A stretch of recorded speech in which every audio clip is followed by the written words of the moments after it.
अस्सलामु अलैकुम ईद छी यिन वाजन तो आज बनाओ अस गरी मटर तो मठी हिंद क्या किस्म यम छ अस बाजार अमूमन अनानी तो यम मटर तो मठी किस्म आसन साफ तो बे वारिया मजेदार तो बनावनस मज त आसन यम वारिया सहल तो पक्यो करो अस जल्दी जल्दी शुरू। मेनी स्टील बट तो अत पे थो बह यह परन तो ये परनस मज त्रा बह यह मद मटर या मठी बनावनस मज मद इस्तेमाल करान तो मद बह करान इस्तेमाल 500 ग्राम यानी 1 किलो तो ये परनस मज मद त्रयित छानो यह असल पे तिक क्या ोट आ सह रोज परनस मज नो दारित तो यपर अन मे यह जावेन नु मे यह बोड़ हूँ चमच यह मरान बह अत सह त्रावन बह ये मज जावेन सत मज गसान बे त्रा बह ये नुन चमच ओड़ तो बे त्रा बह यह गेव ये कुंबलत गेव मे अड़ कवल निम तो अमे पत रलावन यह असल पे यह सही पे रलावन अत सी मरान तो यु सोरे गेव तो यह जावेन रलि ये तो बे त्रहोस आब ठहरत ठहरथी इत कन च्चन बापत ओट मंडान तिथे कन मंडुन यह सती त्रहोस आब कतरा कतरा तो दिमहोस मांड मांड त युत काल यह पूरा तैयार गस युत काल रोजो अस मांड दिवान तो अमे पत असल पे मांड लगित थो बह पे यह दजियत तो थोन अड़िस घंटस साइडस कुन तो 1 घंटे गसित तुल बह यह दज थोद ये तो दिमहोस बे मांड सही पे वह वन नरम तो फम गोमुत तो इस गेव त्रो अम सह नरम रोजान तो बे पे जल्दी जल्दी नेरान अम पे तुलो आठ थप तो बनाओ ये पेड़ इत कन च्चन बापत पेड़ बनावान मगर मे तुल यह बोड़ी पहम तिथे कन बनाओ बाकियस तमें पेड़ थो बे पे ये दज तो थोहन 15 मिनटन बे साइडस 15 मिनट गसित तुल बह यह पेड़ तो लाग बह वन चोट बनावन कन चोट बनावनी तिथे कन बिल्कुल तो यपर मे यह रोलिंग बोर्ड ओनमुत तो अथ पे बनाओ यह बड़ ही चोट तो अम पे मे श्रापच तो लाग बह ये रिंद चटने अत जेच जेच रिंद चटने ये श्रापच सत जजे ज्यादा मचने क्या अम पे फिरन बे साइड तो इत कन हजरत सान चटो बे रिंद ये तो अमे पत तुलो अत सम लक्ष लक्ष रिंद तो थो ये अथस पे तो अमे पत त्रो ये बाटि मंजिम अके अके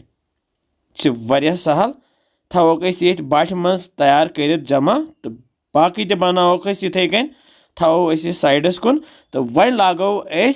मठी किस्म बनाने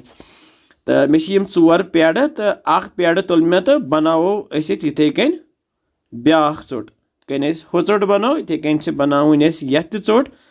तो अमे पे क्या करो अमे पे मथो पे यह गेव कुंबलत ये ब्रश सत तो गेव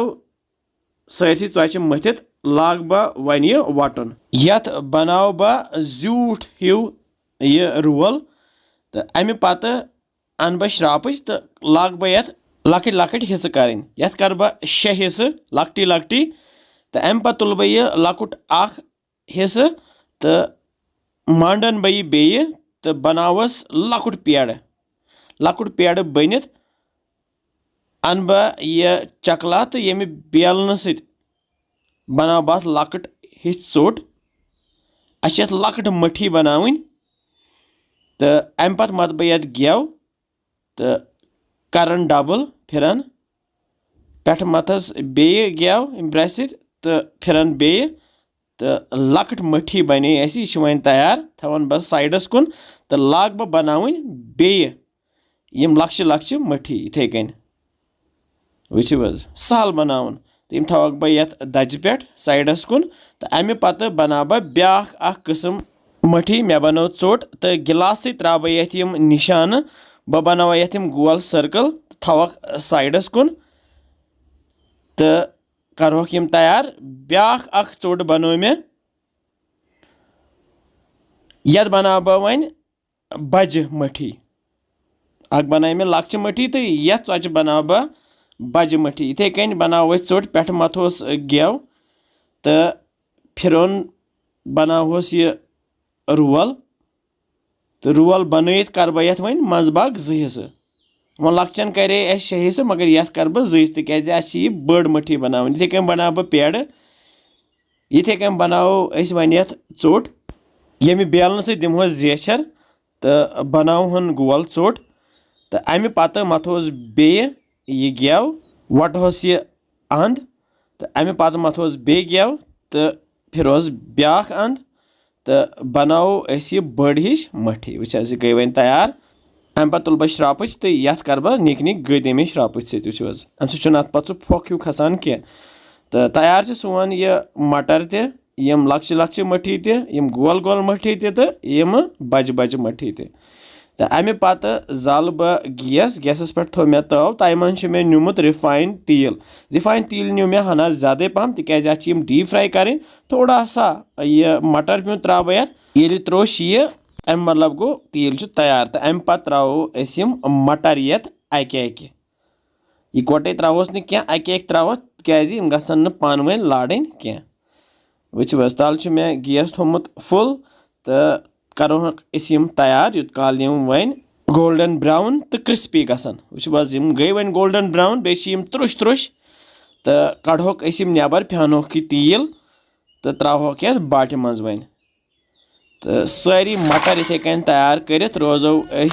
यथ बाटि मज त्रावान माशाअल्लाह वो जबरदस्त मटर बने अगर बाजार अनो 400 रुपये मटर यीहन तो अम पे त्रो गोल मठी ये तिलस मज तो तलहोक यम तलहोक यूत काल नम गोल्डन ब्राउन गसन बे त्रुश त्रुश बनन तो सत दिमोक फिर वो जबरदस्त यम गई वन तैयार तो यम कड़ोक ये तिल मज नबर तो त्रोक ये बानस मज तो अमे पत बनाओ निच निच मठी यम त्रो तिलस मज तल गैस थोमुत मे फुल तो तेजस पे करोक तैयार यम बनाहोक गोल्डन ब्राउन त्रुश त्रुश तो कड़ोक यम ये तिल मज फेनो यह तेल ये तो लगाहोक ये बानस मज वो त्रुश त्रुश बने यम अमे पे त्रोक यम बज मठी ये तिलस मज तो तलहोक यम करोक यम तैयार वो त्रुश त्रुश गई यम तो त्रो यम ये बानस मज तो तैयार सानि यम मठी वो किस त्रोश बने यम मठी तो यम मटर तैयार त्रोश त्रोश तो मज़ेदार तो हाव बह यह लकट मटी फुट्रावित वो किस त्रोश बने यह माशाअल्लाह